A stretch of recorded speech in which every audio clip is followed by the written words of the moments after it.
1099년 7월, 유럽이 수십 년 동안 준비해 왔다고 믿었던 원정은 결론부터 말하면 거의 성과를 남기지 못한 채 끝나고 말았습니다. 예루살렘을 점령하는 데에는 성공했지만 이 승리는 곧 유지되지 못할 일시적인 결과였고, 이후 200년 동안 반복될 십자군 전쟁 전체가 어떤 결말을 향하게 될지 이미 예감케 하는 순간이었습니다. 거대한 희생과 긴 시간을 투자했음에도 이 전쟁은 실질적인 성취보다 상처와 손실을 더 많이 남기는 방향으로 흘러가고 있었습니다. 십자군의 시작은 유럽 내부의 불안과 압박에서 비롯되었습니다.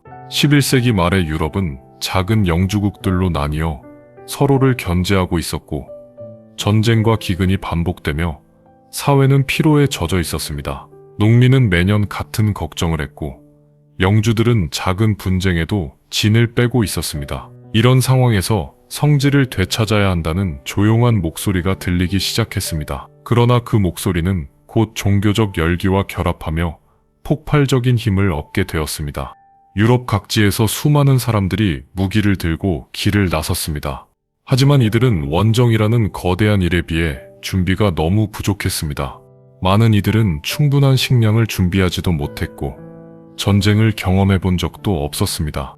그럼에도 그들은 성지를 향해 꾸준히 이동했습니다. 풍문으로만 들었던 동쪽의 땅, 신성한 도시의 모습을 마음속에 그리며 길을 재촉했습니다. 첫 번째 십자군은 여러 난관을 버티며 결국 예루살렘까지 도착했습니다. 그러나 그 과정은 순탄하지 않았습니다. 지중해 동부 지역을 지배하던 셀주크 투르크는 이미 이 지역에서 강한 군사력을 갖추고 있었고, 그들과 맞서는 데 필요한 병참 능력은 유럽군에게 절대적으로 부족했습니다. 사람들은 이동 중에 병들었고 굶주렸고 서로 흩어지기도 했습니다. 중세 유럽의 원정대는 생각보다 훨씬 퇴록했습니다. 그럼에도 불구하고 1099년 예루살렘은 점령되었습니다. 이 순간은 유럽에서 전쟁을 떠난 사람들뿐 아니라 수많은 이들에게 충격과 열광을 안겨주었습니다. 하지만 이 점령은 처음부터 안정적이지 않았습니다. 유럽군은 도시 하나를 얻는 데에는 성공했지만 도시 하나를 지탱하기 위한 행정력, 병력 유지 능력, 경제 기반은 갖추지 못했습니다. 예루살렘은 외부의 반격에 항상 노출되어 있었고, 이를 수비하기에는 원정대로 온 병력만으로는 충분하지 않았습니다. 다른 지역에서 병력을 보낼 통로 역시 확실하지 않았습니다. 또한 유럽과 중동의 거리는 너무 멀었고, 그 사이에 있는 정치적 문제와 지리적 장벽은 이 점령지를 유지하는 데 결정적인 장애가 되었습니다. 결과적으로 첫 번째 십자군이 세운 국가들은 대부분 오래 버티지 못했습니다. 어떤 곳은 몇십 년 만에, 어떤 곳은 몇 년 만에 다시 점령당했습니다. 유럽이 기대했던 안정적인 기독교 왕국음은 실제로는 존재 자체가 흔들리는 모래성에 가까웠습니다. 200년의 전쟁은 바로 이 취약한 기반 위에서 시작되었습니다. 십자군은 전쟁을 통해 새로운 땅을 얻고 그 땅을 유럽의 영향권으로 편입시키길 원했지만, 이 지역에 깊게 뿌리내리고 있던 이슬람 세력은 결코 약하지 않았고 끈질기게 반격했습니다. 그 결과 유럽이 세운 대부분의 십자군 국가들은 빠른 속도로 무너지기 시작했습니다. 정치적 군사적 성과는 미미했습니다. 엄청난 희생을 치렀음에도 목표로 삼았던 성지는 결국 오래 유지되지 못했습니다. 전쟁 비용은 계속 늘어났고 유럽 내부에서도 불만이 커졌습니다. 그러나 전쟁은 계속되었습니다. 성지를 유지하지 못했기 때문에 이를 다시 되찾으려는 원정이 반복되었습니다. 그럼에도 이 전쟁이 완전히 무의미한 것은 아니었습니다. 십자군 전쟁 중에 유럽인들은 동지중해의 문화, 과학, 기술을 접하게 되었습니다. 향신료, 비단, 약재, 건축 양식, 의학, 천문학, 수학 등 당시 이슬람 세계가 유럽보다 훨씬 앞서 있던 지식과 기술이 서서히 유럽 내부로 흘러 들어갔습니다.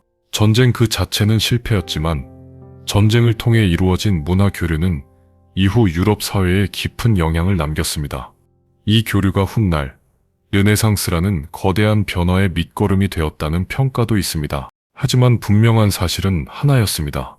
십자군 전쟁이라는 거대한 움직임은 당초 목표했던 성지의 안정적 확보라는 목적에서는 철저히 실패했다는 점입니다. 점령지는 유지되지 않았고 경제적 이익도 크지 않았으며 정치적 성과는 사실상 거의 없었습니다. 수많은 사람들의 희생과 긴 시간 동안의 노력에 비해 남은 결과는 기대보다 너무 작고 미약했습니다. 첫 번째 원정의 결말은 이후 200년 동안 반복될 역사적 패턴을 예고했습니다. 불안정한 점령, 부족한 병참, 강해지는 중동 세력, 그리고 결국 다시 잃게 될 땅.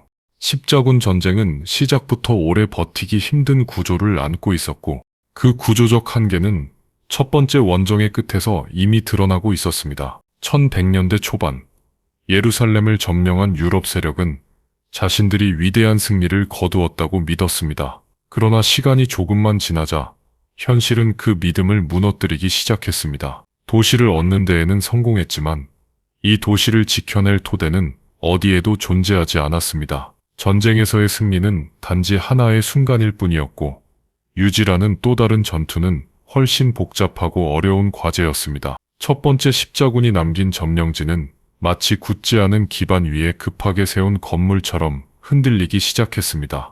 예루살렘 왕국을 포함한 몇 개의 작은 국가가 세워졌지만 그 국가들은 주변의 강력한 이슬람 세력에 의해 끊임없이 압박당했습니다.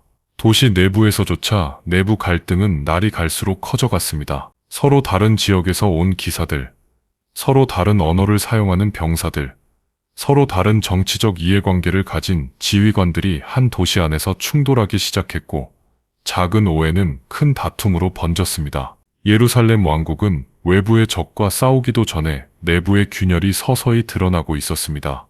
유럽 본토의 상황도 점차 심각해졌습니다. 전쟁에 참여한 사람들은 돌아오지 않았고 노동력이 줄어든 지역에서는 경작량이 감소했습니다. 무리하게 원정을 준비하느라 부채를 진 귀족과 교회는 점차 재정난에 빠져갔습니다. 몇몇 귀족들은 자신들의 영지조차 제대로 관리하지 못하는 상황에서 멀리 떨어진 예루살렘을 계속 지원하는 것이 의미가 있는지 의문을 갖기 시작했습니다. 이 같은 현실 속에서 유럽은 두 개의 상반된 감정 사이에 놓였습니다. 하나는 성지를 지켜야 한다는 종교적 열기였고 다른 하나는 전쟁이 가져오는 과도한 부담에 대한 피로감이었습니다. 이 두 감정의 균형이 점점 흔들리기 시작하면서 십자군 전쟁의 방향성은 처음부터 불안정한 상태로 흘러갔습니다. 점령지 내부에서의 상황은 더 심각했습니다. 예루살렘의 기후는 유럽 병사들에게 낯설었고 병은 빠르게 퍼졌습니다. 전쟁을 준비하지 않은 사람들이 무리하게 원정에 참여한 탓에 일부 지역에서는 전문적인 병사보다 병약한 일반인이 더 많은 비율을 차지했습니다. 이들은 전쟁보다 생존 자체에 더 고통을 느끼고 있었습니다. 게다가 유럽과 예루살렘 사이의 거리 문제는 치명적이었습니다. 병력이 필요해도 쉽게 보낼 수 없었고 물자가 부족해도 빠르게 보급할 방법이 없었습니다. 배를 이용해 지중해를 건너더라도 항로 곳곳은 해적과 적대 세력의 위협에 노출되어 있었습니다. 보급이 늦어지면 점령지는 순식간에 취약해졌습니다. 결국 유럽의 기사들이 세운 왕국들은 주변 아랍 투르크 세력의 압박을 버티기 위해 이슬람 지역 내부의 분열을 이용하거나 지방 영주와 혼인 관계를 맺어 가까스로 균형을 유지했습니다. 그러나 이것은 일시적인 대응일 뿐이었습니다. 십자군이 세운 작은 국가들은 언제든지 무너질 수 있는 구조였습니다. 지역 주민 대부분은 여전히 이슬람 신자였고 도시의 행정체계도 제대로 정비되지 않았습니다. 게다가 유럽에서 파견된 통치자들 간에는 심각한 의견 충돌이 있었습니다. 어떤 이는 군사적 방어를 우선시해야 한다고 주장했지만 다른 이는 경제적 기반 마련이 먼저라고 주장했습니다. 그러나 이 두 가지 모두 달성하기에는 시간이 부족했고 주변 세력은 하루가 다르게 예루살렘 왕국을 압박하고 있었습니다. 한편 유럽 본토에서는 새로운 문제가 등장했습니다. 십자군 전쟁을 통해 부를 얻을 것이라고 기대했던 상인들과 귀족들은 전쟁이 실제로는 막대한 비용만 요구하고 정작 가져오는 이익은 너무 적다는 사실을 깨닫기 시작했습니다. 예루살렘을 되찾았다는 상징적인 성과는 있었지만 유럽 내부의 기대를 충족시키기에는 턱없이 부족했습니다. 유럽의 지도자들은 다시 고민에 빠졌습니다. 예루살렘을 그냥 방치하면 눈앞에서 사라질 것이 분명했습니다. 하지만 다시 대규모의 병력을 파견하는 것은 유럽 전체를 다시 한번 혼란에 빠뜨릴 가능성이 있었습니다. 그럼에도 교회는 성질을 지켜야 한다며 다시 한번 사람들을 움직일 명분을 찾아 나섰습니다. 이처럼 첫 번째 십자군이 세운 성과는 전쟁이 시작된 지 몇 년 지나지 않아 이미 흔들리기 시작했습니다. 당초 의도했던 안정적인 기독교 왕국 건설업은 현실의 벽에 부딪혀 무너지는 중이었습니다.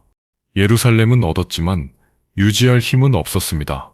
이 시기 유럽 내부에서는 또 다른 변화가 일어나고 있었습니다. 십자군에 참여했다가 살아 돌아온 상인들과 항해자들은 중동과의 교류 경험을 유럽으로 가져왔습니다. 그들은 향신료와 비단, 약재와 식문화를 소개했고 이는 유럽 상류층의 취향을 빠르게 변화시켰습니다. 이 교류는 시간이 지나면서 전쟁보다 더 큰 영향을 남기게 됩니다. 그러나 당시의 이 변화는 긍정적인 신호라기보다는 전쟁의 현실적 한계를 더욱 분명하게 보여주는 사례였습니다. 유럽은 성질을 지키기 위해 전쟁을 벌였지만 정작 전쟁 과정에서 가장 강하게 확장된 것은 군사적 성과가 아니라 문화적 교류였습니다. 이는 십자군이 계획했던 목표와는 전혀 다른 방향이었습니다. 십자군이 점령한 도시들에서 진행된 행정은 유럽식 통치와 중동의 기존 체제가 뒤섞이는 형태로 이루어졌습니다. 행정 서류, 세금 제도, 법 적용 방식에서부터 군사 조직 구조에 이르기까지 모든 것이 어색하게 결합되어 있었습니다. 유럽에서 온 지배층은 자신들의 방식대로 통치를 시도했지만 현지 주민들은 그 방식에 익숙하지 않았습니다. 그 결과 곳곳에서 작은 저항과 갈등이 발생했습니다. 점령지의 방어 문제도 지속적인 부담이 되었습니다. 예루살렘과 그 주변 지역은 넓은 사막과 산악지대를 포함하고 있었고 각 지역을 모두 방어하기에는 병력이 절대적으로 부족했습니다. 자원이 부족하니 병사를 고용할 수도 없었고 병사가 부족하니 도시 하나를 방어하려 해도 주변 지역을 포기해야 하는 상황이 반복되었습니다. 이러한 취약한 구조 속에서 셀주크 투르크와 다른 이슬람 세력들은 점차 반격을 준비해갔습니다.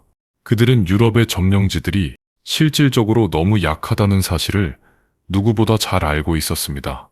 유럽의 왕국들이 서로 다른 이해관계로 갈라지고 있었기 때문에 지중해 동부의 작고 불안정한 도시들을 유럽 전체가 하나로 뭉쳐 지킬 가능성도 낮아 보였습니다. 십자군 전쟁은 이렇게 시작부터 균열을 품고 있었습니다. 승리했다고 생각했던 예루살렘 점령은 사실상 불안정한 임시 점령에 불과했습니다. 유럽 내부의 경제적 부담, 정치적 갈등, 종교적 긴장, 그리고 점령지 내부의 혼란까지 모든 것이 십자군 전쟁의 앞날이 어둡다는 신호였습니다. 이처럼 1100년대 초반 십자군의 성과는 겉으로 보이는 화려한 승리와는 달리 내부적으로 서서히 붕괴되고 있었습니다. 그러나 유럽은 이 붕괴를 인정하지 않았습니다. 성질을 얻었다는 상징적 성과에 취해 문제를 직시하지 못했습니다. 이 때문에 십자군 전쟁은 이후 더 큰 실패와 더 깊은 상처를 남기며 이어지게 됩니다. 1100년대 중반으로 접어들며 십자군이 세운 왕국들은 존재 자체가 위태로워졌습니다. 초기에는 예루살렘 점령이라는 상징적 승리 덕분에 유럽 내부의 지지가 지속될 것처럼 보였지만 시간이 흐르면서 실질적인 도움은 줄어들기 시작했습니다. 유럽의 상황은 변했고 사람들은 자신들의 삶을 지키는데 더욱 집중해야 했습니다. 그 결과 십자군 국가들은 점점 더 고립된 상태에 놓였습니다. 이 고립은 단지 지리적 군사적 고립만을 의미한 것이 아니었습니다. 정치적 고립, 경제적 고립, 문화적 고립이 모두 겹쳐지며 점령지는 내부에서부터 약해졌습니다. 유럽에서 멀리 떨어진 땅에서 단 몇 개의 도시와 성체로 구성된 작은 왕국들은 마치 사막 한가운데 놓인 작은 섬처럼 외롭게 버티고 있었습니다. 이 시기 이슬람 세계에서는 십자군이 가져온 충격을 서서히 이겨내며 내부 결속이 강화되고 있었습니다. 초기 십자군 원정 당시 이슬람 세계는 여러 세력으로 분열되어 있었습니다. 파티마 왕조, 셀주크 투르크, 다마스쿠스를 중심으로 한 지역 세력들 등 각 집단은 서로를 견제하며 통일된 대응을 하지 못했습니다. 이것이 첫 번째 십자군이 예루살렘을 점령할 수 있었던 이유 중 하나였습니다. 그러나 십자군의 지배가 계속되자 이슬람 세계는 점차 하나의 위협을 공유하게 되었고, 이 위협은 분열된 세력을 묶는 새로운 연결고리가 되었습니다. 십자군의 점령지는 이슬람 세계의 중심부를 침범한 상징적 존재로 여겨졌습니다. 이슬람 사회는 예루살렘을 잃은 것을 단순한 군사적 패배가 아니라 정신적 종교적 상처로 받아들였기 때문에 이 지역을 되찾자는 목소리는 시간이 갈수록 강해졌습니다. 이 목소리는 지역 지도자들을 자극했고 이슬람 세계 전반에 새로운 흐름을 만들어내기 시작했습니다.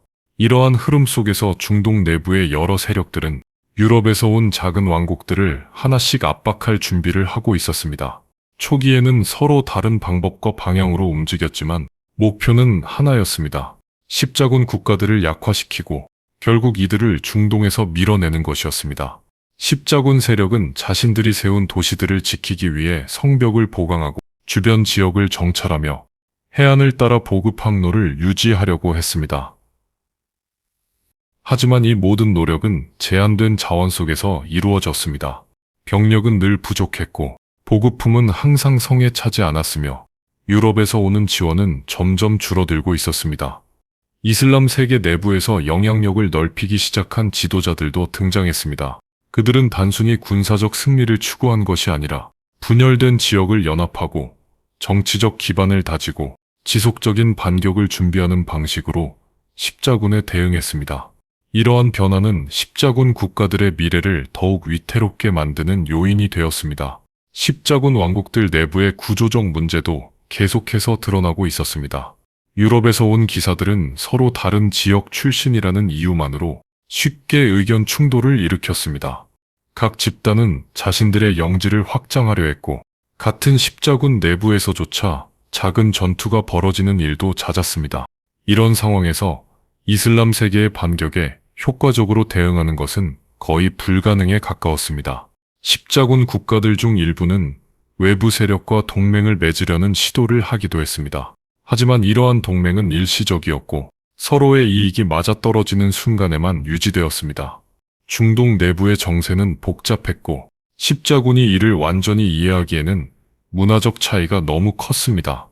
이러한 내부 문제와 외부 압박이 동시에 다가오면서 십자군 국가들은 점점 더 불안정한 구조가 되어 갔습니다. 그들이 세운 성체는 멀리서 보면 강해 보였지만 그 내부는 이미 균열로 가득했습니다. 이 균열은 시간이 갈수록 깊어졌고 결국 십자군 국가들이 하나둘씩 무너질 수밖에 없는 이유가 되었습니다. 특히 해안을 중심으로 한 도시들은 처음에는 상업적 이익을 기대하며 번영을 꿈꿨지만 전쟁이 계속되면서 점차 쇠퇴하기 시작했습니다. 무역이 활성화되기에는 위험 요소가 너무 많았고 도시 내부의 긴장감 또한 상인들의 활동을 제한했습니다. 결국 일부 도시는 경제적으로 고립되거나 전쟁으로 인해 계속된 피해를 감당하지 못하고 무너졌습니다. 십자군 전쟁은 처음부터 종교적 목적을 내세웠지만 실제로는 정치적 야망, 경제적 이익, 사회적 불안이 복합적으로 얽힌 거대한 움직임이었습니다. 하지만 그 움직임은 예상했던 힘을 발휘하지 못한 채 점점 더 약해져 갔습니다. 십자군 전쟁의 본질적 한계는 이 시기 더욱 분명해지기 시작했습니다. 이 무렵 유럽 내부에서는 십자군에 대한 시선이 조금씩 달라지고 있었습니다. 초기에는 성지 탈환이라는 명분이 사람들을 움직였지만 시간이 흐르면서 전쟁의 결과가 너무 빈약하다는 사실이 알려졌습니다. 수많은 희생에도 불구하고 실제 성과는 거의 없었고 점령지는 불안정하며 유럽의 부담은 점점 커지고 있었습니다. 그럼에도 불구하고 교회는 십자군 국가들이 흔들리는 상황을 인정하지 않았습니다. 오히려 더 많은 병력을 보내야 한다고 주장했습니다. 이는 성지를 잃을 수 있다는 두려움 때문이기도 했고 십자군이 무너질 경우 교회의 권위가 손상될 수 있다는 현실적인 우려 때문이기도 했습니다. 그러나 유럽 사회의 분위기는 이미 변하고 있었습니다. 사람들은 십자군을 위해 더 이상 집을 떠나지 않으려 했고 상인들은 위험한 항로 대신 다른 경로를 선택했습니다. 귀족들도 전쟁보다 자신의 영지를 지키는 데 집중하려 했습니다. 이런 변화는 십자군 국가들이 외부 지원 없이 홀로 버텨야 하는 상황을 만들었습니다. 십자군 국가들은 결국 점령지 내부의 불안정, 외부 세력의 압박, 유럽의 지원 감소라는 세 가지 큰 문제 속에서 고립되었습니다. 이 고립은 시간이 흐를수록 심각해졌고 각 국가들은 생존을 위해 몸부림쳐야 했습니다. 그러나 이러한 몸부림은 결코 장기적으로 유지될 수 없었습니다. 십자군 국가들은 태생부터 지속 불가능한 구조를 갖고 있었고 이 구조적 한계는 결국 이슬람 세계의 반격이 시작되었을 때 가장 치명적인 약점으로 작용했습니다. 이제 십자군 전쟁은 점령지 유지에서 점령지 방어로 그리고 점차 점령지 상실을 막기 위한 절박한 투쟁의 단계로 넘어가고 있었습니다.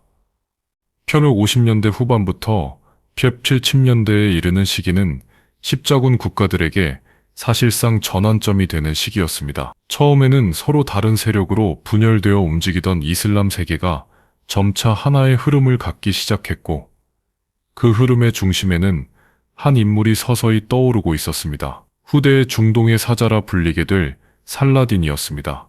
살라딘의 존재는 단순한 군사 지휘관의 등장을 의미하지 않았습니다. 그는 분열된 중동을 다시 엮어내는 연결고리였고 유럽에서 건너와 수십 년 동안 버티고 있던 십자군 국가들의 기반을 서서히 흔드는 거대한 구조적 변화를 이끌었습니다. 십자군이 처음 예루살렘을 점령했을 때만 해도 이슬람 세계는 서로 충돌하고 있었지만 시간이 흐르며 그들은 공통의 적을 인식했고 그 적을 향한 목표는 하나였습니다. 성지를 되찾는 것입니다. 살라딘이 등장하기 전에도 이슬람 세계 내부에서는 많은 변화가 있었지만 그의 등장은 그 변화들을 한 방향으로 묶어주는 힘을 가져왔습니다. 그는 정치적 감각과 군사적 능력을 동시에 갖춘 희귀한 지도자였고 지역마다 분열된 세력들을 하나의 큰 틀로 묶어냈습니다. 이는 십자군 국가들이 그동안 의존해왔던 이슬람 세계의 분열이라는 이점을 없애는 결과를 가져왔습니다. 십자군 국가들은 이 사실을 조금씩 감지했지만 이를 막을 능력은 갖추지 못했습니다. 그들은 여전히 내부 문제에 시달리고 있었고 유럽의 지원은 점차 줄어들었으며 점령지 자체의 경제력도 약해지고 있었습니다. 먼 거리를 이동해 오는 유럽 세력에게 십자군 국가들은 점점 매력적인 목표가 되지 못했고 유럽 내부의 정치 상황도 십자군을 지원하는데 우호적이지 않았습니다. 이 시기 십자군 국가들의 가장 큰 문제는 지속할 수 없는 방어 체계에 있었습니다. 성곽은 있었지만 병력이 부족했고 병력은 있었지만 보급이 불안정했으며 정치적 기반은 늘 흔들리고 있었습니다. 유럽에서 파견된 기사단 몇 개가 주요 전력을 이루고 있었지만 이들 역시 현지에서의 장기 체류로 인해 병력 보충이 어려웠습니다. 반면 살라딘이 이끄는 세력은 이슬람 세계의 여러 도시와 부족을 아우르는 넓은 기반을 갖고 있었습니다. 그는 단순히 전투에서 이기기 위해 움직인 것이 아니라 장기적인 전략을 세워 십자군 국가들을 점차 고립시키는 방식으로 접근했습니다. 각 점령지는 서로 멀리 떨어져 있었고 그 사이의 교통로는 항상 위험에 노출되어 있었습니다. 살라딘은 이 통로들을 차례대로 끊어버리고 십자군 국가들이 서로 연대하지 못하게 만들었습니다. 십자군 국가들은 이러한 변화에 대응하려고 했지만 이미 구조적으로 방어하기 어려운 단계에 들어서고 있었습니다. 어떤 성체는 오랫동안 버티며 상징적 중요성을 유지했지만 그 상징성조차 점차 의미를 잃어갔습니다. 점령지 내부의 인구 대부분은 여전히 이슬람 신자였고 유럽에서 온 지배층은 숫자도 적고 경제적으로도 취약했습니다. 살라딘은 단순히 군사적으로 강력한 인물이 아니었습니다. 그는 통합의 상징이었고 이슬람 세계가 오랫동안 잃었던 결속을 되살리는 중심이었습니다. 그가 등장하자 중동 내부에서는 십자군 국가들을 향한 단호한 의지가 퍼져나갔습니다. 이 의지는 작은 동맹이나 금전적 이익으로 넘기기 어려운 문화적, 종교적 깊은 감정에서 비롯된 것이었습니다. 한편 십자군 국가들은 점차 자신들의 취약점을 숨길 수 없는 상황에 몰렸습니다. 각 도시의 방비는 점점 느슨해지고 있었고 병사들은 피로에 지쳐 있었습니다. 유럽에서 온 기사들은 자신들이 기대했던 영광이나 부를 얻지 못한 채 오히려 고립된 성체에서 생존을 걱정해야 했습니다. 특히 예루살렘 왕국은 겉으로 보기에는 아직 중심을 유지하고 있었지만 내부적으로는 이미 힘을 잃고 있었습니다. 재정난은 깊어졌고 병력 보충은 거의 이루어지지 않았으며 수십 년 동안 지속된 긴장은 지배층과 주민 모두를 지치게 만들었습니다. 작은 충돌에도 도시의 안정이 흔들리고 외부 세력의 압력은 날이 갈수록 심해졌습니다. 이것은 단지 군사력의 차이를 의미하지 않았습니다. 두 세계의 의지, 체력, 정치력, 경제력이 모두 충돌하고 있었고 이 충돌에서 십자군 세계는 점차 밀리고 있었습니다. 처음만 해도 수성스러운 목적들이라는 명분이 사람들의 마음을 움직였지만 세월이 흐르면서 그 명분은 희미해졌습니다. 전쟁은 너무 길었고 그 길이에 비해 성과는 너무 작았습니다. 십자군 국가들 내부의 문제는 시간이 지날수록 더 명확해졌습니다. 도시 하나를 지키기 위해 다른 지역을 포기해야 하는 선택이 반복되었고 결국 전체적인 방어망이 무너지는 결과를 낳았습니다. 각 도시가 각각의 생존을 걱정하는 상황이 되자 상호 지원은 거의 이루어지지 않았고 이 점은 살라딘이 점령지를 공격할 때 결정적인 이점이 되었습니다. 그는 먼저 중심이 아닌 주변부를 공격하여 십자군 국가들의 연결고리를 약하게 만들었습니다. 그러고 나서 주요 도시를 하나씩 압박했습니다. 이 전략은 매우 효과적이었고 십자군 국가들은 자신들이 방어해야 할 지역이 너무 넓다는 현실을 새삼 깨닫게 되었습니다. 반면 살라딘의 세력은 넓고 통합된 지역에서 병력과 자원을 조달할 수 있었습니다. 그는 각 도시와 부족의 지지를 받으며 전쟁을 장기적으로 지속할 준비가 되어 있었습니다. 이 대비는 시간이 갈수록 십자군 국가들에게 치명적인 차이를 만들었습니다. 결국 십자군 국가들은 유럽이 처음 이 지역에 도착했을 때와 비교할 수 없을 만큼 불리한 상황에 처하게 되었습니다. 그들의 수적 우세는 이미 사라졌고 물자도 부족했습니다. 정치적 결속은 약해졌고 종교적 열기만으로는 도시를 지키기 어려웠습니다. 이런 상황에서 살라딘의 반격 준비는 십자군 국가들에게 거대한 위협으로 다가왔습니다. 그는 단숨에 공격하지 않았습니다. 대신 천천히 십자군 국가들의 기반을 잠식하며 결정적인 순간을 기다렸습니다. 이 기다림은 결국 십자군 세계를 뒤흔들 거대한 사건으로 이어지게 됩니다. 1150년대 후반부터 1180년대 초반까지 십자군 국가들은 점점 더 좁혀오는 포위망 속에서 무력하게 흔들리고 있었습니다. 유럽에서 시작된 1차 열기는 이미 사라졌고 현지에서 버티는 사람들만이 점령지를 유지하려 고군분투하고 있었습니다. 하지만 그들의 노력은 중동 전역에서 힘을 모아 다가오는 거대한 흐름을 막기에는 너무나도 부족한 것이었습니다. 십자군 전쟁은 이 시기를 지나며 처음의 목표와는 완전히 다른 방향으로 흘러가고 있었습니다. 성지를 지키는 것이 아니라 이미 잃어가는 상황을 늦추기 위해 점령지 전체가 버티는 모양새가 되었습니다. 십자군 국가들은 존재를 유지하는 것 자체가 목표가 되었고 정복의 시대는 이미 지나갔습니다. 살라딘의 시대는 이렇게 시작되었고 그 시대는 십자군 세계에게 또 다른 거대한 실패의 무대를 예고하고 있었습니다. 1177년 십자군 세계 전체를 뒤흔든 거대한 사건이 일어났습니다.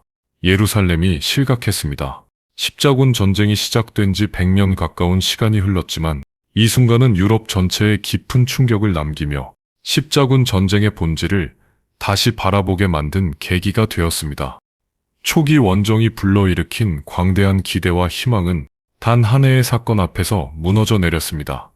예루살렘은 십자군에게 단지 도시가 아니었습니다. 전쟁이 시작된 이유였고 동원된 사람들을 움직였던 상징이며 수십 년 동안 유럽의 헌신을 요구했던 목표였습니다. 그런데 그 도시가 다시 이슬람 세계로 넘어간 순간 십자군 전쟁 전체가 실패했다는 사실이 명확하게 드러났습니다.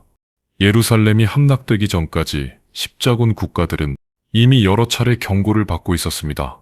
살라딘의 세력은 점차 커졌고 중동 전역에서 그에게 협력하는 군대가 모여들고 있었습니다.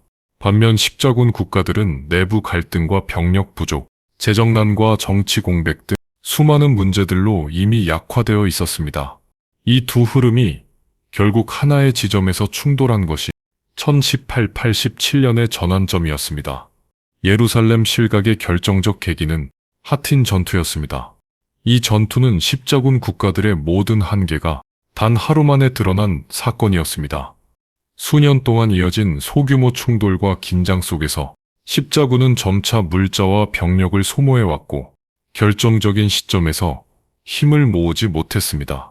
유럽에서 새로운 병력이 도착하지 않는 상황에서 그들의 전투 능력은 점점 떨어지고 있었습니다. 하틴 전투에서 십자군은 치명적인 전략적 실수를 저질렀습니다. 수분이 부족한 여름날, 물길이 보이지 않는 지역으로 대규모 병력을 이동시킨 것입니다. 살라딘은 이 약점을 놓치지 않았고 십자군의 갈증과 피로는 전투가 시작되기도 전에 이미 패배를 불러올 만큼 심각한 상태였습니다. 결국 하틴에서 십자군의 주력군은 거의 전멸했습니다. 중동 지역에서 수십 년 동안 유지되었던 유럽의 군사 기반은 그날의 전투로 사실상 무너졌습니다. 남아있던 병사들도 대부분 포로가 되었고 핵심 지휘관들 역시 그 자리에서 전투력을 잃었습니다. 이 전투는 예루살렘이 무너질 수밖에 없는 결정적인 전조였습니다. 하틴 전투 직후 살라딘의 군대는 빠르게 움직여 예루살렘 주변의 도시들을 차례로 무너뜨렸습니다. 십자군 국가들은 이 흐름을 막을 힘이 없었습니다. 병력은 거의 사라졌고 보급은 끊겼으며 각 성체는 고립된 채 방어만을 고민해야 했습니다. 도시들은 속수무책으로 무너졌고 예루살렘은 그 마지막 목표가 되었습니다. 예루살렘 도시 내부에서는 이미 절망적인 분위기가 퍼져 있었습니다. 도시를 지킬 병력이 부족했고 성벽을 보수할 재료도 지치고 굶주린 사람들을 돌볼 자원도 부족했습니다. 지배층은 가능성을 고민했지만 도시가 버틸 수 있는 시간은 오래 남지 않았습니다. 도시의 여러 지도자들은 시간을 벌기 위한 모든 시도를 했지만 살라딘의 포위는 매우 견고하고 빠르게 좁혀왔습니다. 결국 예루살렘은 이슬람 세계의 손에 다시 들어갔습니다. 십자군 전쟁이 시작된 이유였던 이 도시가 다시 원래의 주인에게 돌아간 것입니다. 유럽에서 온 기사들은 남아있는 병력으로 마지막까지 지키려 했지만 이들은 너무 적었고 그마저도 하틴의 패배가 남긴 깊은 충격을 완전히 극복할 수 없었습니다. 예루살렘의 재점령 소식은 유럽 전역을 깊은 슬픔과 충격 그리고 분노로 뒤흔들었습니다. 한때 모든 희망의 중심이었던 도시를 잃어버렸다는 사실은 유럽의 정치 지도자들뿐 아니라 일반 백성들까지 심각한 충격에 빠지게 만들었습니다. 교회는 이를 신의 의지를 거스른 결과로 해석하기도 했고 일부 지도자들은 유럽의 무사무능함을 비판하며 새로운 원정의 필요성을 주장했습니다. 예루살렘이 넘어간 순간 십자군 전쟁은 새로운 국면을 맞이했습니다. 유럽은 처음처럼 열기를 되찾기 위해 노력했고 교회는 다시 한번 사람들을 설득해 이 거대한 전쟁에 참여시키려 했습니다. 그러나 모두가 알고 있었습니다. 한번 무너진 예루살렘을 되찾는 것은 처음 점령하는 것보다 훨씬 더 어려운 일이었습니다. 그 배경에는 살라딘이 이룬 강력한 통합 세력이 있었고 십자군 세계는 이미 힘을 잃어버리고 있었습니다. 현지 주민들에게도 예루살렘의 반환은 큰 변화였습니다. 십자군 지배 아래에서 경제적 부담과 정치적 혼란을 겪었던 이들은 살라딘의 통치가 가져올 변화를 기대하기도 했습니다. 살라딘은 점령 과정에서 불필요한 폭력을 자제했고 도시 내부의 종교 공동체들이 어느 정도의 자율성을 갖도록 허용했습니다.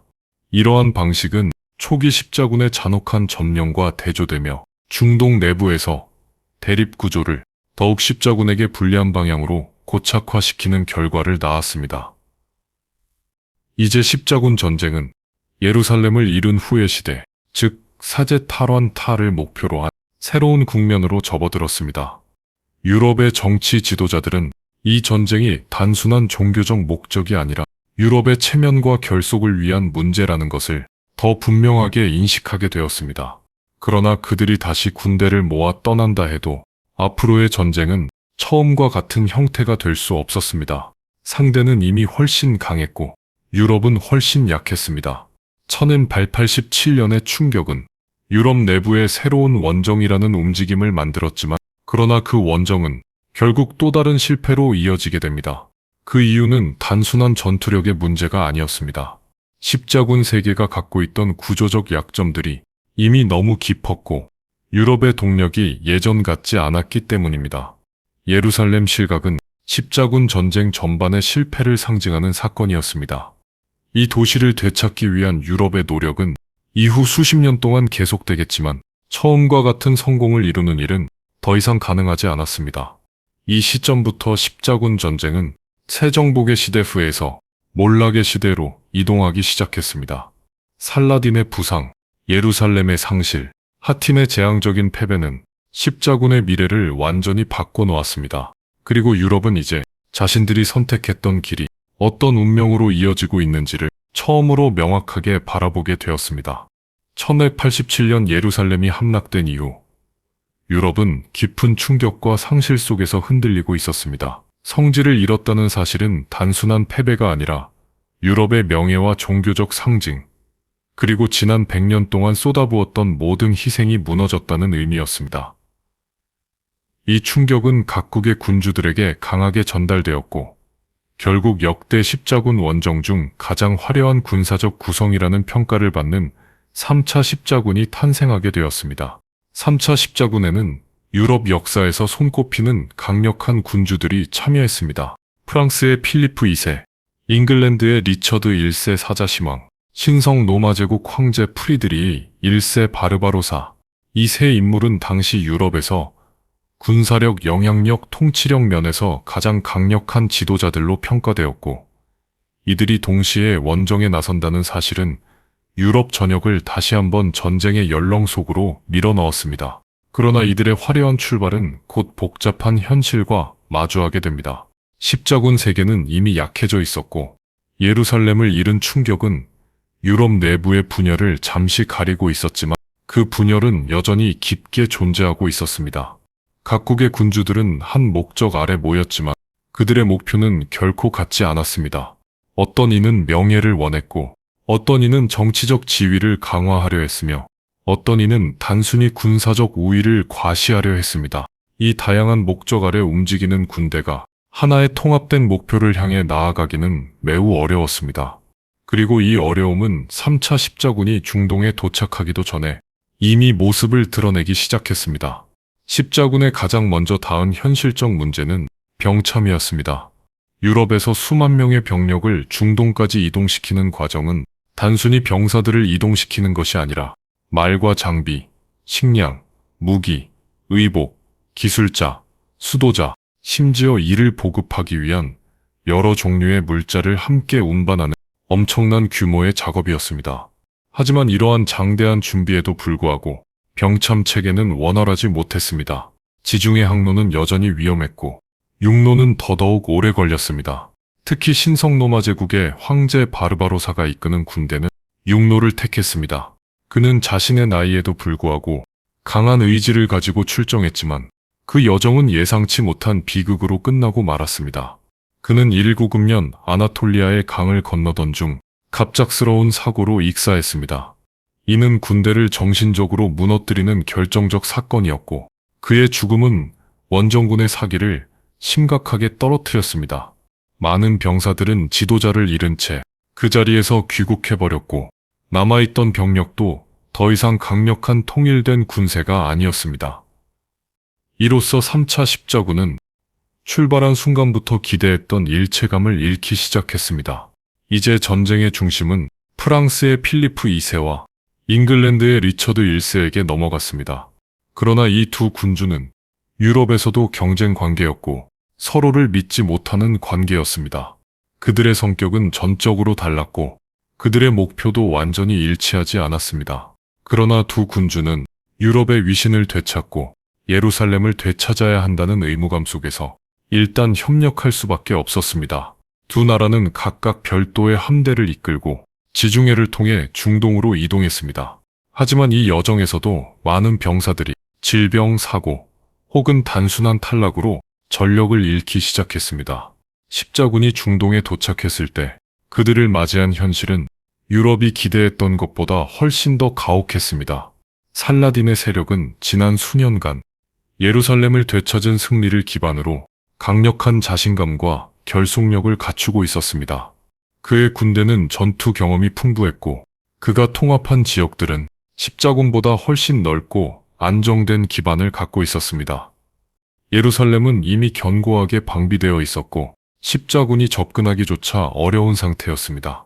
도시를 직접 포위하거나 공격하기 위해서는 막대한 물자가 필요했지만 유럽군에게 그런 여유는 없었습니다. 그래서 십자군은 예루살렘으로 곧장 진격하는 대신 해안 지역을 장악하려는 전략을 택했습니다. 이는 보급을 안정시키기 위한 필수 조건이었습니다.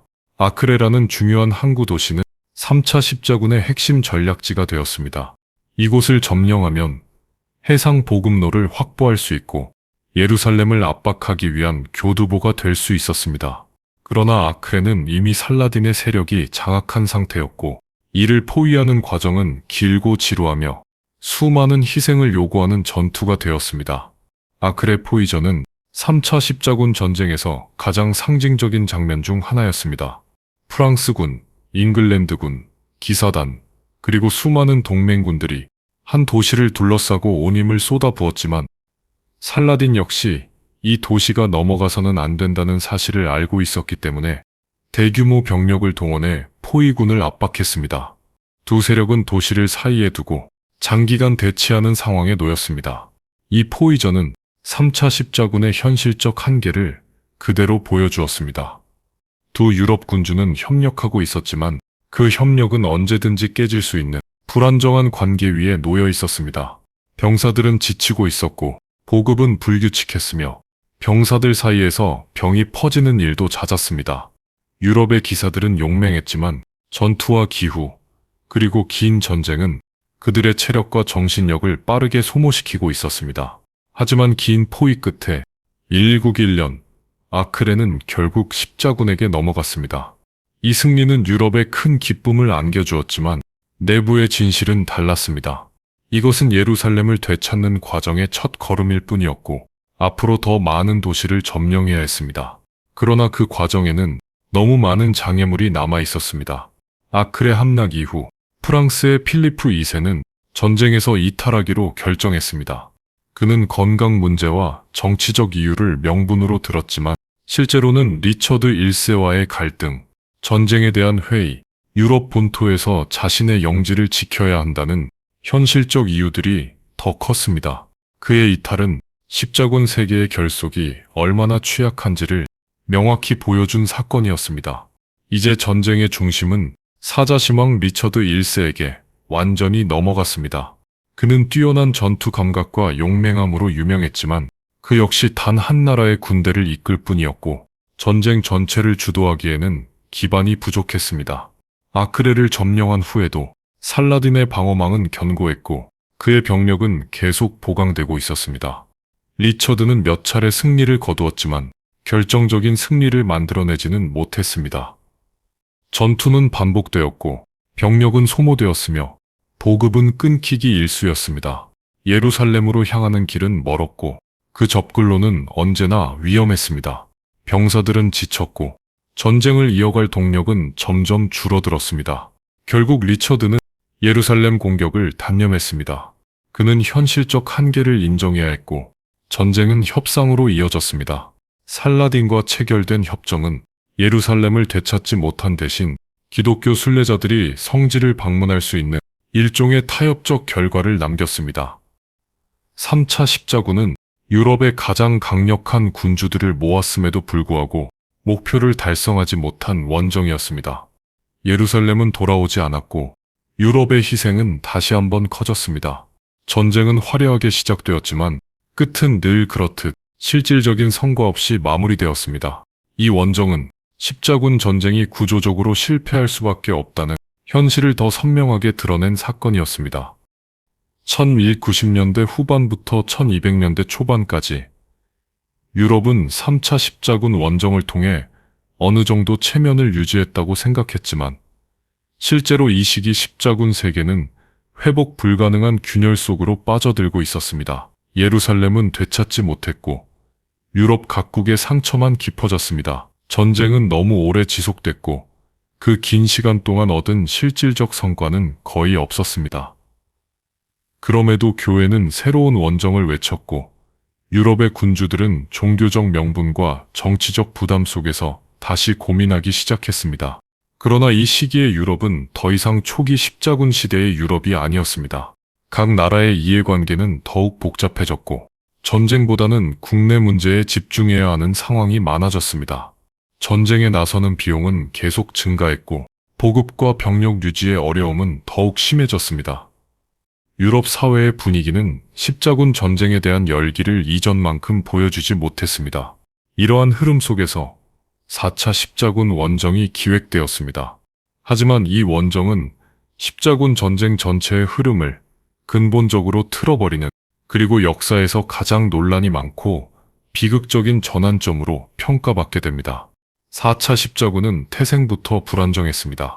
유럽 각국은 제대로 된 병력을 모으지 못했고 전쟁을 주도해야 할 지도력도 분명하지 않았습니다.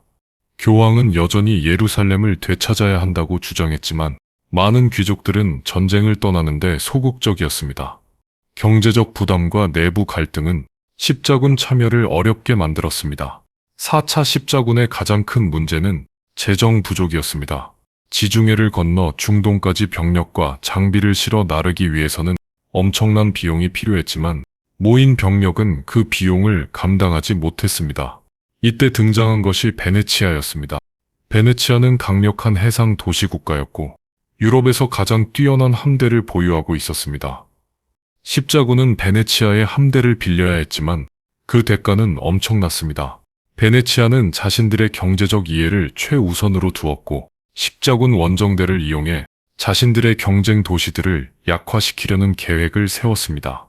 십자군은 비용을 갚기 위해 베네치아가 제시한 조건을 받아들일 수밖에 없었습니다. 그 조건은 중동이 아닌 유럽의 다른 도시를 공격하는 것이었습니다. 이렇게 4차 십자군은 예루살렘이 아닌 자라라는 도시를 공격하게 되었습니다. 자라는 베네치아와 경쟁 관계에 있던 아드리아해 연안의 중요한 도시였고 십자군의 공격은 도시를 무너뜨리고 그 대가를 베네치아에게 넘겨주는 결과로 이어졌습니다. 이 행동은 교황의 의도와 전혀 다른 방향이었고 교황은 십자군을 파문하기까지 했습니다. 그러나 십자군 원정대는 도시를 점령하고도 여전히 중동으로 갈 준비가 되지 못한 상태였습니다. 문제는 여기서 끝이 아니었습니다. 베네치아는 십자군 원정대를 자신들의 또 다른 정치적 목표에 이용했습니다. 동로마 제국 내부의 권력 다툼에 십자군을 끌어들인 것입니다. 동로마 제국은 이미 여러 세대에 걸친 내부 분열로 약해져 있었습니다. 베네치아는 이 틈을 파고들어 십자군을 이용해 콘스탄티노플에 압박을 가했습니다. 결국 십자군 원정대는 기독교 세계의 상징 중 하나였던 콘스탄티노플을 공격하는 일이 벌어졌습니다. 성지를 회복하러 떠난 군대가 오히려 기독교 도시를 파괴한 것입니다. 콘스탄티노플 약탈은 중세 유럽 전체에서 가장 충격적인 사건 중 하나였습니다. 수세기 동안 이어져 온 성도시는 수많은 보물과 문화를 잃었고 도시 내부는 혼란에 빠졌습니다. 십자군 군대는 동로마 제국의 수도를 점령한 뒤 그곳에 라틴 제국이라는 새로운 정권을 세웠습니다. 그러나 이 정권은 오래 지속되지 못했고 동로마 제국은 이후 약해진 상태로 수십 년의 혼란을 겪게 되었습니다. 4차 십자군은 예루살렘을 되찾는데 아무런 기여도 하지 못했습니다. 대신 기독교 문명을 대표하던 도시를 공격하고 유럽 내부의 갈등과 불신을 더욱 깊게 만들었습니다. 이 시점부터 십자군 전쟁은 종교적 명분보다는 정치적 경제적 목적이 훨씬 더 강하게 드러나는 전쟁으로 변했습니다. 유럽 내부에서는 4차 원정이 가져온 결과에 대한 비판이 커졌습니다. 성지를 향해야 할 군대가 기독교 세계를 분열시키는 데 일조했다는 사실은 교회의 권위를 크게 떨어뜨렸습니다. 십자군 전쟁에 대한 신뢰는 약해졌고 사람들은 이 전쟁이 과연 정당한 목적을 가지고 있는지 의문을 갖기 시작했습니다. 4차 십자군 이후 유럽은 다시 한번 예루살렘을 되찾기 위해 후속 원정을 기획하려 했지만 이미 동력이 많이 사라지고 있었습니다. 십자군 전쟁은 너무 많이 실패했고 너무 많은 자원을 소모했습니다. 그동안 유럽 내부에도 새로운 정치적 흐름과 변화가 생기기 시작했습니다. 각 왕국들은 자신들의 중앙 집권 체제를 강화하기 위해 전쟁보다 내정에 집중하기 시작했습니다. 전쟁은 점차 교회만의 요청으로는 움직이기 어려운 시대에 들어섰습니다. 그러나 그럼에도 불구하고 십자군 전쟁은 계속되었습니다. 5차, 6차, 그리고 7차 원정이 이어졌지만 그 어느 것도 초기의 성과를 되찾지 못했습니다. 유럽과 중동 사이의 역학관계는 이미 살라딘 시대 이후 완전히 달라졌고 십자군 국가들은 그 변화를 따라잡지 못했습니다. 1200년대 중반 이후 유럽은 점점 더 확실한 사실을 알게 되었습니다. 십자군 전쟁은 더 이상 성질을 되찾는 전쟁이 아니었습니다. 이 전쟁은 결국 유럽 내부의 분열을 드러내는 전쟁이 되었고 교회의 권위를 흔드는 전쟁이 되었으며 경제적 기반이 약한 국가들을 휘청거리게 하는 긴 고통의 과정으로만 남았습니다. 4차 십자군의 실패와 배신은 십자군 전쟁 전체의 흐름을 결정적으로 무너뜨린 전환점이었습니다. 이 사건 이후로 십자군 전쟁은 사실상 회복할 수 없는 길을 걷기 시작했습니다. 1200년대 중반부터 1300년대 초반까지 십자군 전쟁은 이미 처음의 의미를 잃고 있었습니다. 예루살렘은 되찾지 못한 채 멀어졌고 유럽 내부의 분위기도 심각하게 변하고 있었습니다. 초기에는 열정과 종교적 명분으로 움직였던 유럽이었지만 시간이 흐를수록 이 전쟁은 유럽이 떠안기엔 너무 무거운 짐이 되었습니다. 수십 년, 아니 200년에 가까운 시간 동안 이어진 원정은 결국 점령지보다 많은 상처를 남겼습니다. 5차, 6차, 7차 십자군 원정은 모두 같은 패턴을 반복했습니다. 준비 부족, 병력 부족, 내부 분열, 경제적 부담, 그리고 결국 의미 없는 결과. 이 단계에 들어선 십자군 전쟁은 마치 목적을 잃은 거대한 구조물이 흔들리는 모습과도 같았습니다. 외형은 여전히 전쟁의 형태를 유지하고 있었지만 그 속은 이미 비어 있었고 유럽은 이 구조물을 더 이상 지탱할 힘이 없었습니다. 5차 십자군 원정은 나일강을 중심으로 이루어졌습니다. 유럽은 이집트를 제압하면 예루살렘을 되찾는 데 큰 도움이 될 것이라고 판단했습니다. 그러나 이 원정은 수많은 문제에 부딪혔습니다. 지휘관들은 의견이 일치하지 않았고 군대는 사소한 전술적 실패로 큰 피해를 입었으며 중요한 순간에 더 나아가지 못하고 주저하다가 마지막에는 패배를 인정할 수밖에 없었습니다. 또한 이 원정은 유럽이 중동의 지리와 환경을 얼마나 이해하지 못했는지를 잘 보여주었습니다. 나일강의 홍수 주기, 현지의 기후, 식량 조달 방식 등 이 지역에서 전쟁을 수행하기 위해 반드시 이해해야만 하는 여러 요소를 유럽 원정대는 거의 알지 못한 채 움직였습니다. 결과적으로 5차 원정 역시 실패로 끝났고 유럽은 또 한 번 큰 상처를 안고 돌아가야 했습니다. 6차 십자군 원정은 조금 특이한 형태를 띠었습니다. 이 원정은 전통적인 군사적 충돌보다는 협상을 중심으로 이루어졌습니다. 신성로마 제국의 프리드리히 2세는 군대를 이끌지 않고 외교적으로 문제를 해결하려는 방식을 택했습니다. 그는 이슬람 세계와 협상을 통해 일시적으로 예루살렘을 되찾는 데 성공했습니다. 그러나 그것은 군사적 승리가 아닌 극도로 제한적인 조건 속에서 이루어진 타협이었습니다. 예루살렘은 되찾았지만 그 도시는 방어하기 어려운 상태였고 주변 지역은 여전히 이슬람 세력이 장악하고 있었습니다. 유럽은 도시 내부에 안정적인 군사 기반을 구축하지 못했고 결국 이 일시적 반환은 몇 년 가지 못하고 원래대로 돌아갔습니다. 즉 6차 십자군의 성과는 겉으로 보기엔 성과처럼 보였지만 실제로는 지속될 수 없는 모래 위의 승리였습니다. 7차 십자군 원정은 프랑스의 루이 9세가 이끌었습니다. 그는 깊은 신앙심과 강한 의지로 이 원정에 참여했지만 그 역시 실패를 피할 수 없었습니다. 그의 군대는 이집트에서 포위되고 보급은 끊기고 병사들은 병과 굶주림으로 쓰러졌습니다. 마침내 루이 9세는 포로로 잡혀 몸값을 지불해야만 풀려날 수 있었습니다. 이 사건은 유럽 전역에 큰 충격을 주었고 십자군 전쟁이 더 이상 초기처럼 영웅적이거나 성스러운 전쟁으로 보이지 않게 만들었습니다. 루이 9세는 이후에도 한 번 더 원정을 시도했지만 그 원정 또한 결과를 남기지 못한 채 끝났습니다. 유럽의 지도자들은 점점 이 사실을 받아들여야 했습니다. 십자군 전쟁은 더 이상 성지를 되찾을 수 있는 현실적인 방법이 아니라는 점을, 이 전쟁은 점령지를 유지하기 위해 유럽이 감당하기엔 너무나 많은 비용과 희생을 요구했습니다. 이 시기 유럽 사회 내부에서도 전쟁에 대한 피로감이 눈에 띄게 증가했습니다. 전쟁에 나갔던 사람들은 돌아오지 않았고, 귀족들은 막대한 비용을 부담해야 했으며, 도시들은 노동력 부족으로 경제적 어려움을 겪기 시작했습니다. 상인들은 더 이상 십자군을 통한 이익을 기대하지 않았고, 농민들은 갑작스럽게 세금이 늘어나는 상황을 견디기 어려워했습니다. 교회의 권위도 약해졌습니다.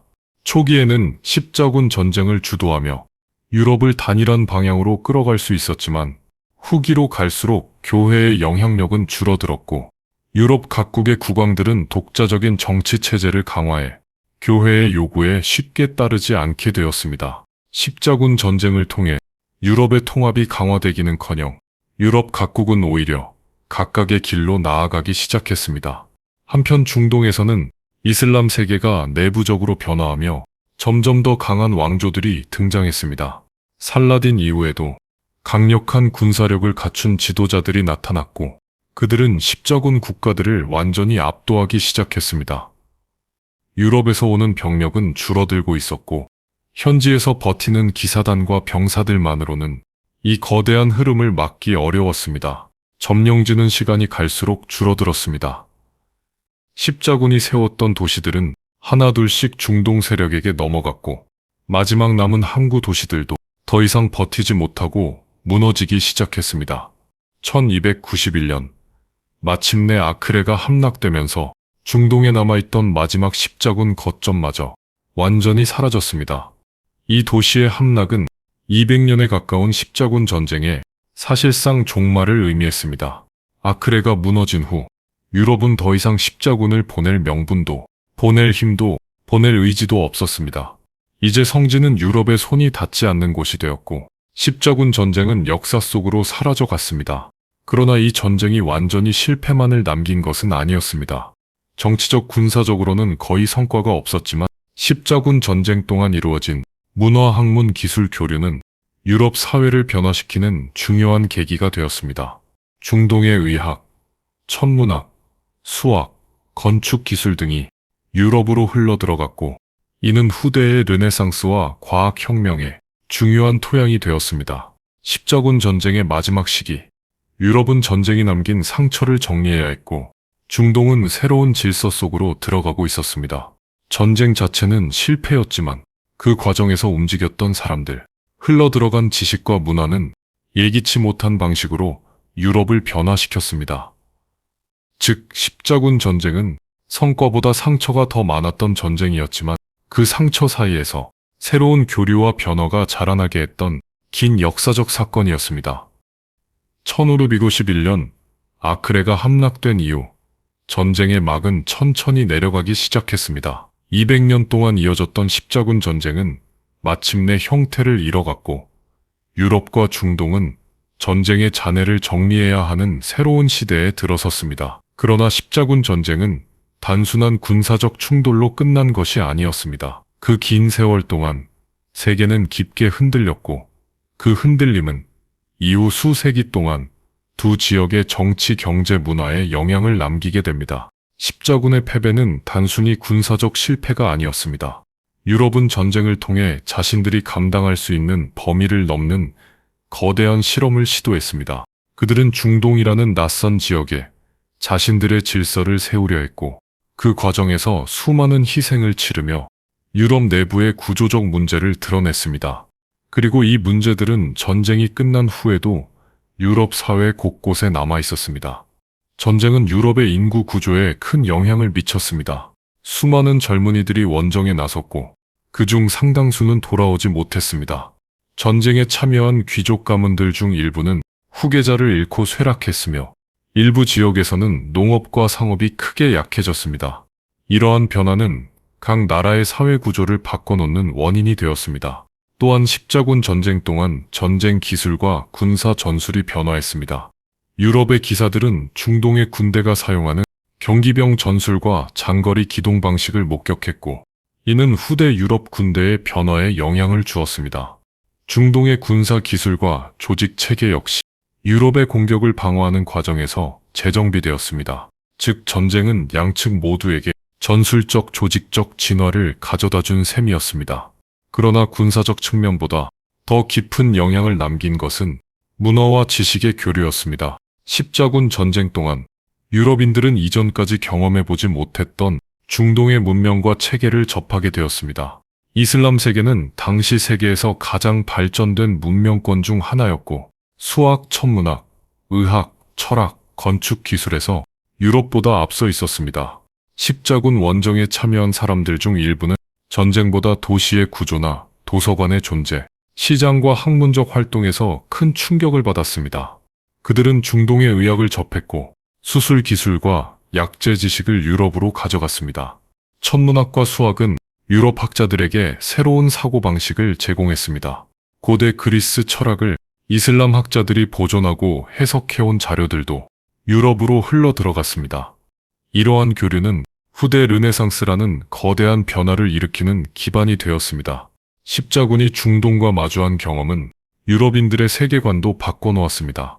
그들은 이제 유럽 바깥에 존재하는 강력한 문명과 체계를 목격했고 이를 통해 유럽 중심적인 사고가 서서히 재편되기 시작했습니다. 비록 이 변화가 즉각적인 정치적 변화로 이어지지 않았지만 장기적으로 유럽의 사회 학문 문화에 지속적인 영향을 미쳤습니다. 경제적 측면에서도 변화가 있었습니다. 지중해를 중심으로 한 교역로가 활발해졌고 베네치아와 제노바 같은 해상 도시 국가들은 십자군 전쟁을 통해 성장했습니다. 그들은 중동과의 교역을 독점하며 유럽 경제에서 강력한 위치를 차지했습니다. 이 도시들은 향신료, 직물, 금, 보석 등 여러 귀중품을 유럽으로 들여오며 유럽 내부의 소비 문화를 변화시켰습니다. 하지만 이 경제적 변화를 모든 지역이 누린 것은 아니었습니다. 많은 지역에서는 전쟁으로 인해 세금 부담이 증가했고 전쟁에 소모된 자원이 너무 커서 경제 회복이 더뎠습니다. 일부 농촌 지역은 노동력 부재로 인해 장기간 침체를 겪어야 했습니다. 중동 세계에서도 변화가 있었습니다. 십자군의 공격을 방어하기 위해 이슬람 세계는 여러 차례 단합을 이루었고 그 과정에서 강력한 지도자와 새로운 정권이 등장했습니다. 그러나 십자군 전쟁은 중동 세계 내부의 분열을 완전히 없애지는 못했습니다. 각 왕조와 부족 간의 갈등은 계속되었고 십자군이 떠난 이후에도 중동은 새로운 분열과 통합을 반복했습니다. 하지만 그럼에도 이슬람 세계는 십자군을 이겨냈다는 사실을 통해 자신들의 정체성을 강화할 수 있었습니다. 십자군 전쟁이 끝난 후 유럽은 점차 새로운 시대를 맞이하기 시작했습니다. 중앙 집권적 국가들이 등장했고 군주들은 십자군 전쟁에서 얻은 경험을 바탕으로 자신들의 국가 체계를 강화했습니다. 교회의 권위는 약해졌지만 새로운 정치적 질서가 만들어지고 있었습니다. 특히 프랑스와 잉글랜드는 점차 강력한 왕권 중심의 국가로 발전해 갔습니다. 십자군 전쟁은 유럽의 민중들에게도 다양한 영향을 남겼습니다. 종교적 열기 속에서 움직였던 사람들은 전쟁이 반복될수록 현실적인 의문을 품게 되었습니다. 지속적인 희생과 부담은 종교적 교리와 실제 삶 사이의 간극을 드러냈고 이는 훗날 종교개혁의 밑바탕이 되기도 했습니다. 또한 십자군 전쟁을 통해 유럽과 중동의 관계는 단번에 적대적 관계만으로 고정되지 않았습니다. 전쟁 중 이루어진 교류와 상호 영향은 양측 모두에게 새로운 이해를 제공했습니다. 물론 전쟁의 기억은 상처로 남았지만 그 상처 속에서도 새로운 배움과 문화적 교류가 자라났습니다. 십자군 이후의 세계를 바라보면 이 전쟁이 얼마나 많은 실패를 가져왔는지 분명하게 드러납니다. 정치적 목표는 거의 달성되지 못했고 군사적 성과도 일시적인 것이었으며 점령지는 유지되지 못했습니다. 그러나 이 실패 속에서도 교류, 학문, 문화의 이동이라는 예상치 못한 결과가 생겨났습니다. 즉 십자군 전쟁은 그 자체로는 실패였지만 그 과정에서 움직인 사람들, 흘러간 지식, 부딪힌 문화는 세계사의 새로운 변화를 만들어냈습니다. 이제 십자군 전쟁의 마지막 장면을 향해 가고 있습니다. 그리고 그 마지막 장면은 분열과 충돌보다 더 깊은 이야기, 즉 십자군이 남긴 진짜 유산으로 이어집니다. 십자군 전쟁이 완전히 막을 내렸을 때 유럽과 중동은 모두 이전과 다른 세계 속에 서 있었습니다. 200년 동안 이어졌던 이 전쟁은 수많은 희생을 남겼고 여러 도시가 파괴되었으며 수많은 사람들이 삶의 터전을 잃었습니다. 전쟁은 시작부터 거대한 목표를 내세웠지만 그 목표는 끝내 이루어지지 않았습니다. 예루살렘은 되찾지 못했고 점령한 땅들은 대부분 유지되지 못한 채 사라졌습니다. 그러나 이 전쟁의 끝을 들여다보면 실패가 남긴 결과 속에서도 새로운 지형이 형성되었음을 확인하게 됩니다. 십자군 전쟁이 남긴 진짜 유산은 무너진 성체나 사라진 도시가 아니라 그 과정에서 드러난 세계의 구조 변화였습니다. 이 전쟁은 유럽과 중동을 뒤흔들었고 그 흔들림은 시간이 흐르면서 여러 형태의 변화를 낳았습니다. 십자군 전쟁의 가장 기본적인 결과는 정치적 실패였습니다. 유럽은 거대한 희생을 치렀지만 성지를 안정적으로 확보하는 데 실패했습니다. 예루살렘은 잠시 점령되었을 뿐 결국 다시 중동의 품으로 돌아갔습니다. 십자군이 세운 작은 왕국들은 지속 가능하지 않았고 시간이 지나면서 하나둘씩 무너졌습니다. 그 과정에서 유럽은 자신들이 감당할 수 없는 영역에 손을 뻗었음을 깨닫게 되었습니다.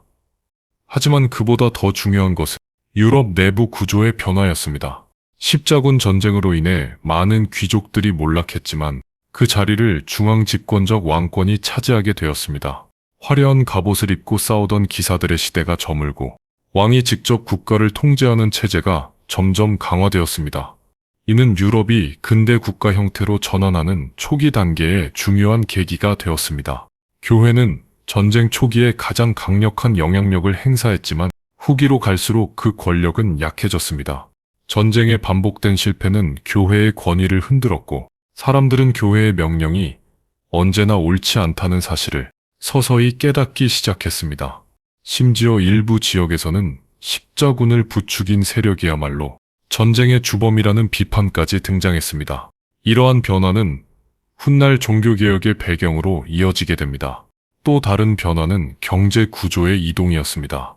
십자군 전쟁으로 인해 지중해 교역이 활성화되었고 베네치아, 제노바 같은 해상도시 국가들이 크게 성장했습니다. 이들은 향신료와 비단, 귀중품을 유럽으로 들여와 유럽의 소비 문화를 변화시켰습니다. 특히 이러한 교역은 유럽의 상업계층을 성장시키는 결과를 낳았습니다. 이는 도시의 성장으로 이어졌고 도시는 다시 새로운 문화를 생산해내며 유럽 사회 전체를 변화시키는 중요한 힘이 되었습니다. 십자군 전쟁은 또한 지식의 이동을 촉진했습니다. 중동에서 오랜 기간 보존되어 온 고대 그리스 철학, 발전된 의학, 천문학, 수학, 건축 기술은 유럽 학자들에게 새로운 자극을 주었습니다. 유럽은 전쟁 과정에서 중동의 높은 문명을 목격하며 자신들의 부족함을 깨닫게 되었습니다. 이 경험은 단순한 충격을 넘어 학문적 호기심을 불러일으켰고 후대 르네상스를 앞당기는 중요한 연결고리가 되었습니다. 중동 세계 역시 십자군 전쟁을 통해 자신들의 정체성을 강화하게 되었습니다. 분열되어 있던 여러 세력들이 십자군이라는 공동의 위협 앞에서 여러 차례 연합을 이루었고 이는 이슬람 세계의 결속력을 강화하는 결과를 낳았습니다. 유럽의 침략을 이겨냈다는 사실은 중동 내부에서 자신감과 자부심으로 작용했습니다.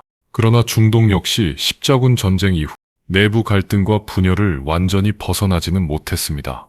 전쟁이 끝난 뒤에도 지역마다 권력 다툼이 이어졌고 정치 체계는 계속 변화했습니다. 하지만 십자군 전쟁이 중동 세계에 남긴 정신적 영향은 유럽이 생각하는 것보다 훨씬 깊었습니다. 그들은 외부 세력의 침입을 성공적으로 막아냈다는 사실을 오랫동안 기억하면서 자신들의 문화를 지키려는 의지를 더 강하게 갖게 되었습니다. 그렇다면 왜 이 전쟁은 정치 군사적으로는 실패였지만 문화 학문적으로는 성공을 불러왔던 것일까요? 그 이유는 전쟁의 본질적 목적과 실제 흐름의 차이에 있었습니다. 유럽은 성지를 되찾으려 했지만 그 목표를 이루지 못했습니다. 그러나 전쟁 과정에서 수많은 사람들은 유럽과 중동 사이를 오갔습니다. 이 움직임은 전쟁의 목표와 상관없이 문화와 지식의 이동을 가져왔습니다. 전쟁은 성공하지 못했지만 움직임 자체는 새로운 변화를 만들었습니다. 이러한 역설적인 결과는 역사 속에서 반복되는 전형적인 모습이기도 합니다. 십자군 전쟁이 끝난 후 유럽 사람들은 더 넓은 세계가 존재한다는 사실을 보다 분명하게 이해하게 되었습니다. 이후 몇 세기 동안 유럽은 점차 전 세계로 확장해 나갔고 대항해 시대라는 새로운 흐름에 들어서게 됩니다. 이것은 십자군 전쟁이 만들어낸 가장 장기적이고도 결정적인 변화 중 하나였습니다. 중동에서도 십자군 이후 새로운 왕조와 정권이 계속 등장하면서 지역의 정치 구조가 변화했습니다. 그러나 십자군 전쟁을 통해 겪은 외부 침입의 경험은 중동 세계가 이후의 외부 세력에 대응하는 방식에도 영향을 남겼습니다. 200년 전쟁의 결말을 정리해보면 결국 다음과 같은 결론에 도달하게 됩니다. 십자군 전쟁은 군사적 정치적으로는 실패였지만 그 과정에서 예상치 못한 문화 지식의 교류가 이루어져 세계사의 흐름을 바꾸어 놓았다. 이것이 십자군 전쟁이 남긴 진짜 유산이었습니다. 유럽은 성지를 되찾지 못했지만 중동의 문명과 학문을 접하며 새로운 세계로 나아갈 준비를 하게 되었고, 중동은 외부 침략을 막아내며 자신들의 문화적 정체성을 강화했습니다. 결국 두 세계 모두 전쟁이 남긴 상처를 안고 새로운 시대를 향해 이동하게 되었습니다. 십자군 전쟁의 200년은 빈약한 성과, 불안정한 점령지, 근본적으로 실패한 전쟁 전략으로 기록되지만 그 뒤에 남겨진 흐름은 유럽과 중동 모두의 역사 속에서 결정적인 전환점이 되었습니다. 그리고 이 전쟁은 인류에게 거대한 목표를 향해 움직였던 사람들이 어떤 결과를 마주하게 되는지를 선명하게 보여주는 역사적 사례로 남아 있습니다.